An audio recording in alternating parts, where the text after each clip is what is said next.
Hello everyone, I'm back again to do part 4 of the Promenade with Mr Fogarty in RJ Hampson Around the World colouring book. I've decided that I think I'll use watercolour pencils to do the sea and the sky in this picture. I'll show you just quickly my watercolour pencil case here. I've got a couple of sets in it.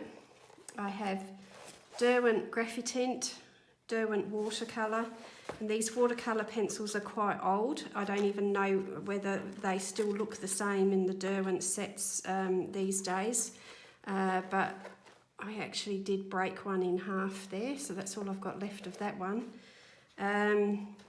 They've been a good set of pencils, and although it looks like they're quite large, I have used them a lot.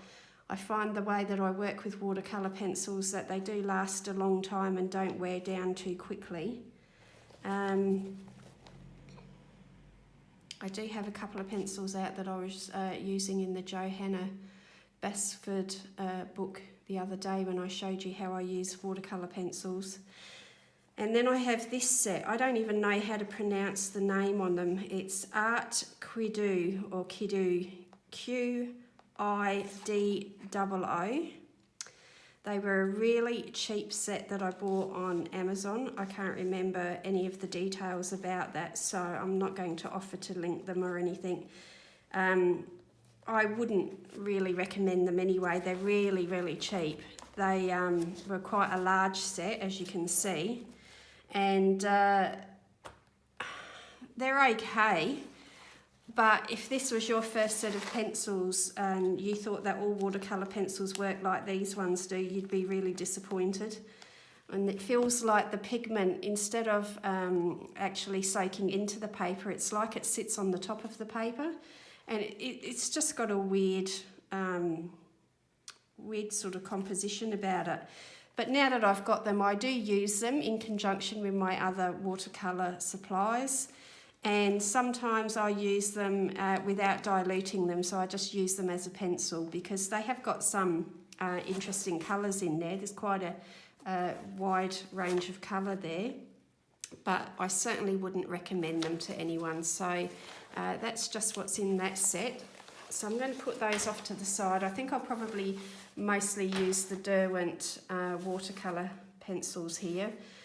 I find that the Graphitint have a bit of a strange range of colours to them. They're quite muted, and I guess that's because it has that element of graphite within it.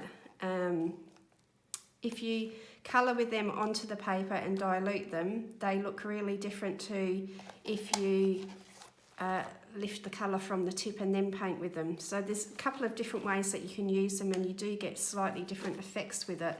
But you know, I kind of have a love-hate relationship with them. I do like them, but I don't use them often because I just don't really work on images that I feel that this range of colours works best for. So I have them and they're never going to go off, so I'm not going to get rid of them. I will keep them. I will show you just quickly again that's what I do to the, you know, my supplies. They do get a little bit beat up and chewed up. They still work. So that's the Derwent Graphitint. Now onto the picture here that we have. Now these are really quite bright colours. I kind of feel like they're cartoony colours. So I'm thinking that I will keep that up. I might as well keep the whole lot going, and it's going to be super bright, fun picture. So I think that I might start with the Derwent watercolour light blue. That's number 33. And the best way I like to work with these is to wet the paper first, and then I pick that colour up again off of the pencil tip and work into the wet paper. And you can see already that some of that colour there has bled. I have no intentions of getting this super blended because I do like to mimic the effects that I would get if I was working with watercolour paints out of a tube or a palette, you know, proper decent quality watercolour paints. I like to try and mimic the effect that I might get with them. I'm never really going to achieve that on Amazon printed paper, you know, in a book. So I'm realistic in that sense that I don't expect I'm actually going to achieve that. But that's kind of what I'm working towards mimicking, and so therefore having that sort of completely blended smooth look for the sky or whatever I'm using the pencils for isn't actually my goal or what I'm aiming for. So whatever happens, you know, happens, and I'll go with that. So still like to work reasonably quickly because once the paper starts to lose the shine and it's starting to dry, the watercolour pencil is never going to blend very well on slightly damp paper. It needs to blend into quite wet areas. So I'm going to work quickly because this paper, which is sort of akin to photocopying paper, I guess, it dries rather quickly. So I don't actually own a very good printer, otherwise I would have a go at printing out onto some watercolour paper and then, you know, try it with proper watercolour paper, but my printer's quite old. It's actually out of ink at the moment anyway, and I don't know that the ink that goes in that would be waterproof, so, you know, I'm just not even going to attempt that. So, and because my goal in colouring books is just having fun and playing, the end result really isn't sort of what I'm going for, then I don't have high expectations that I need to get those kind of fabulous results. And that's actually making a nice heart shape there. I didn't realise that when the page there was all uncoloured that's what it was. So I will pick the book up later and give you a closer look at it, but we are getting some really nice watercolour type effects there with washes and so on in that bit that I'm happy to leave do its thing. And once again, like I did it with the Venice page with the coloured pencils, I've left that sort of pale light area in the middle, and that might end up staying there, it might not. We'll see as time goes on how I like it when it dries and how I like the way it looks as the whole page progresses, but I might leave it like that because it really draws your eye into the picture, I think.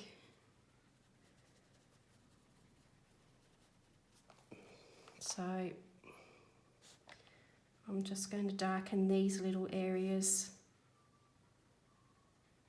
I know that in a real sky it wouldn't be like that,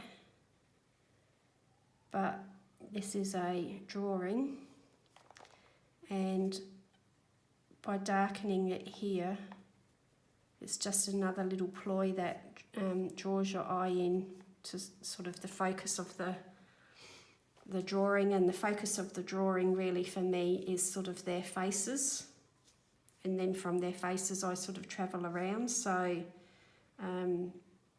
darkening this little bit here just helps to bring your eye into where they are. you still look at the whole picture, but instead of spending time sort of looking at the outside of it, your eye immediately goes to sort of the more vibrant or darker areas. So that's what that is doing. And, you know, that could kind of be suggesting more clouds in the sky, like there's clouds here. So now that page is really wet, like very wet, almost to the point of I'm going to put a hole in there wet. So I can't do any more with that. I'll just do too much damage if I start touching that with anything. So that can dry. What I will just quickly give you an idea of is that if the paper is a little bit heavier and it can bear it, while that paper is damp like that, you can actually just very lightly use your pencil on the wet paper. Now, it kind of needs to be damp, not wet, and heavier than what this Amazon is would be preferable, because you can get really nice, vibrant, deep colour doing that. And then what I do then with what the water brush is doing is just very, very gently, and I'm not squeezing any more water out of it, it's just a very damp brush, and all I'm doing is just diluting those hard lines. Sometimes even just sort of, you know, patting the surface of the paper with that will do it as well. So that's another way that you can work with watercolour pencils in a colouring book. And because I've done that over there, I kind of need to darken up over here now. And again, like you know, with the connector pens, you could use dots, and then it's not giving you a solid layer of colour then. So yeah, you can just sort of experiment with that a little bit. So I shall let that dry and come back to that one. Now the sea. I'm not 100% sure on what I'm saying here, but water doesn't have any colour. But what it does do is reflect some or pick up some colour from what's surrounding it. So if it's a really blue sky, the water's going to be a little bit more blue. Of course, if there was a lot of, it was shallow water, or there was a lot of stuff happening under the water, it might be more of a greeny blue. So that sort of can help you make some decisions about choosing colours. But I think to start with, I'm going to go with, I've got this one here as a turquoise green, and that does need a little bit of a sharpen. Small tip with when you're working with actual watercolour paint, the method of working is that you always start with your lightest colours first. You start lightly and you try to preserve the white of the paper for highlights, and you gradually work to dark, because watercolour, traditional watercolour, they, you know, tried not to use gouache or acrylic paint to come back and lighten them. They preferred to leave the white of the paper for the highlights. So the logical way to work with it is to go light and work darker, because you could never lighten it back up again afterwards. You might be able to lift some paint back off and colour off, but you know, proper true watercolours on watercolour paper actually stains the paper, and then, you know, you're not going to get the white of the paper back again. So if you think of that when you're using watercolour pencils in this way, always start with your lightest areas and lightest colours that you want to achieve, and then work into the darker. And so what I'm going to do here is this time I'm going to do sort of mostly that light colour as a base, but what I would do if you weren't watching and I didn't have anyone watching me was I probably would have a couple of pencils in my hand. So for example, this one's Kingfisher Blue, and I would be working with the two colours. Well, I'll do it, because if it doesn't work, you can just see that, you know, not every time you do something is it going to work. So I could bring that light colour all the way down and then use this colour when it's dry to go back and layer over the top of it.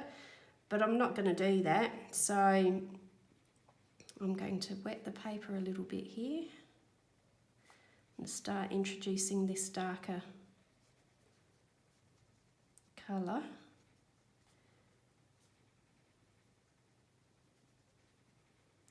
And then I'm going to sort of take it up here and start working it back into the lighter colour there. Now technically this is not how you would do it, and this is what I mean about, you know, there are some rules in art that you should follow, and some people will say that rules are meant to be broken. But when I took watercolour classes, my teacher used to just about pull his hair out, because he said everything I did went against all of the rules or the ideas that you should do, and somehow I made it work and got a picture at the end of it. So I'm really not saying that this is the way to work, I'm just saying this is the way I work. And if you've got watercolour pencils or Inktense pencils that you've never been able to make work for you because you've been doing it a little bit differently, this could be a manner that you might be able to make it work for you. Now in that bit there, I'm going to start bringing in a bit of that as well. Okay, and I'm quite happy with that for now. This is one of those times when I would really like to turn the book.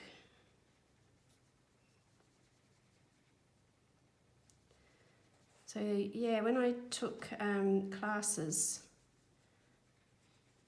which is, you know, quite a long time ago now, I started to do drawing and art classes when my son was a baby, and he's now 30 or almost 30. And I did the classes just to get that little bit of time away, because I was a stay-at-home mum and I just needed something that was for myself. And I always liked art at school, but when it came to choosing a career, I was basically told, you know, you can't make any money out of that, you need to get a proper job. So I went quite a few years where I didn't do anything creative at all.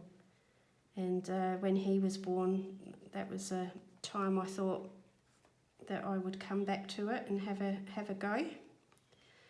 And it was an adult secondary campus that I went to for classes, because classes were subsidised and they were really reasonably priced, and the teachers were fantastic. So I really enjoyed it, and I ended up doing quite a few different subjects over the years because I just sort of kept wanting to learn more. But yeah, we had a teacher who used to say, well, you know, there are rules, some rules into art or painting or drawing, and you know, they could be followed, but you can also break rules, and you kind of need to know what the rules are so that you can break them. So that was really a fun time for me. And some of the things that I learnt there is what I apply here with my colouring. But I don't draw or create my own original art very much at all anymore. I find that I quite enjoy painting other people or painting other people's drawings. And it saves me the time of actually coming up with a composition. I can just get the fun part of putting the colour on because someone else has already done that for me. So that's kind of why I sort of fell into colouring again. Okay. And that's quite patchy, it's not solid, but I might just dab little bits of water in there and see if that wants to sort of separate some of that harsh, well not harsh, it's just solid colour. Let's go back to this one.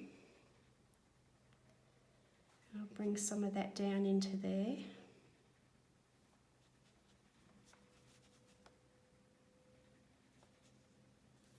I need to start getting this a little bit darker because I've got a really harsh jump from one blue to the other there.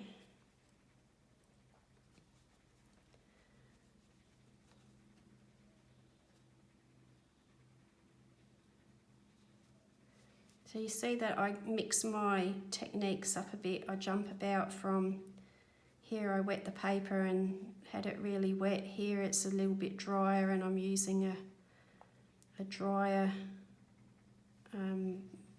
wash of colour. And that's partly because this colour is so pale. So to try and get a little bit of extra depth to that colour, that's why I'm working this way. It's not so diluted. And what I'm going to do is just stay within the boundary of that rope there because I'm going to use that as the frame for the picture. I'm not going to colour outside of that. So stay in there if I can. Put a little bit more on there.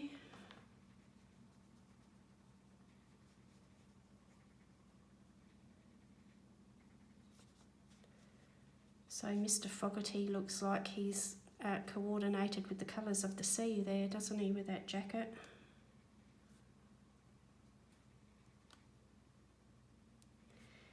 If that becomes a problem and he starts to blend into the background too much, and just keep strengthening up that colour and putting the detail in there so you know you're going to just look at him, you're not going to look at the sea behind him. And that's why I'm going to keep this quite simple too. There's not going to be anything tricky about putting waves or you know anything lifelike or realistic about the sea either. It's just going to be the colour here. Now once again, if you're looking at the sea, it is not all one solid level of colour or depth of colour. There's variations between, you know, if there's waves or there's clouds in the sky and part of the sky's got the sun, you're going to have shadows in one part and not in another. So it doesn't have to be you know, completely blended, smooth and perfect. We just do a little bit of variation to it.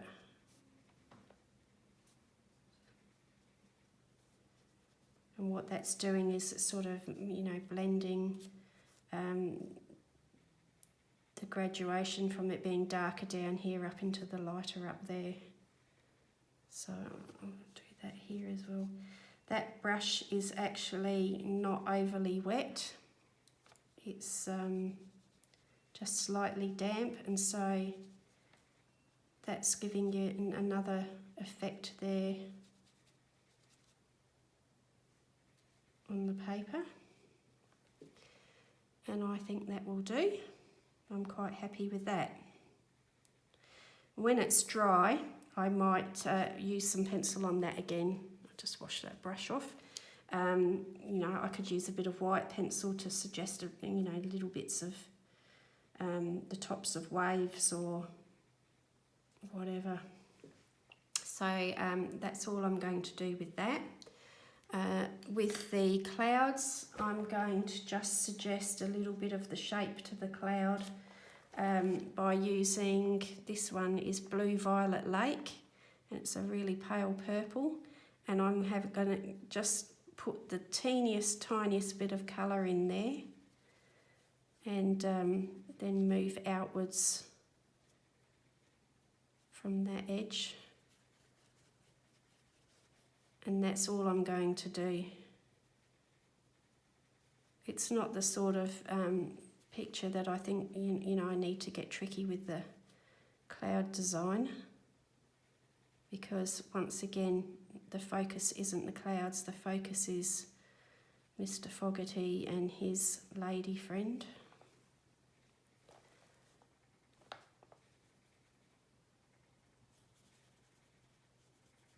So this sort of light purple colour suggests that, you know, this lovely sunny day with big puffy clouds might end up turning into rain clouds later.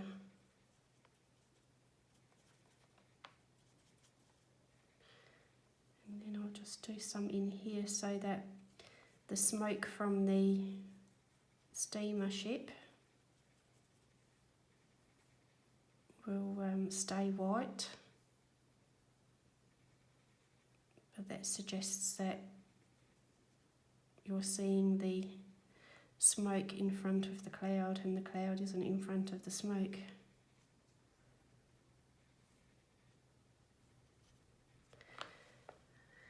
Okay,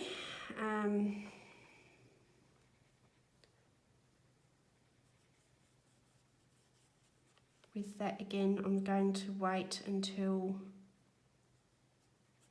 it's all dry and then decide if it needs any extra on there.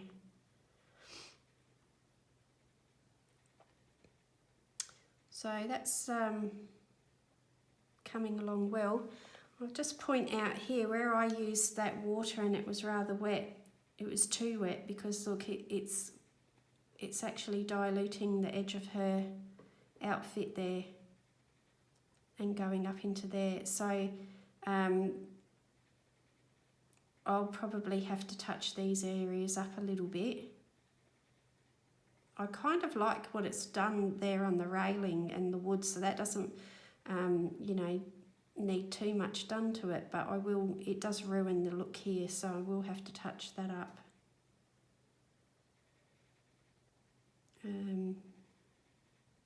But I kind of like how that's bled out because it, you know, it looks like I've really slapped on the water and the paint like a true watercolour. It's done it over here too. So that all is totally unintentional. I had no idea that that was going to happen, and I didn't plan for that to happen. You might be able to see the back there. It's because I had it so wet.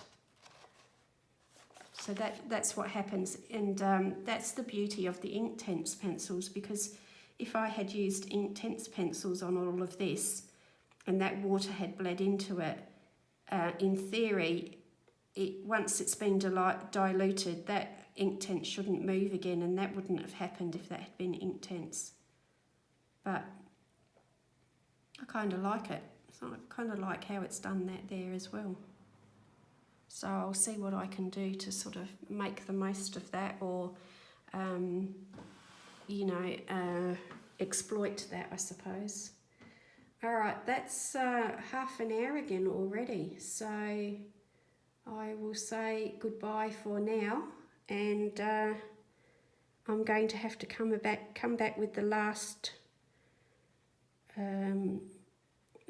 part just to show you how I'm going to finish the rest of that up, I think. Okay, thank you for listening, and I will be back soon. Bye for now.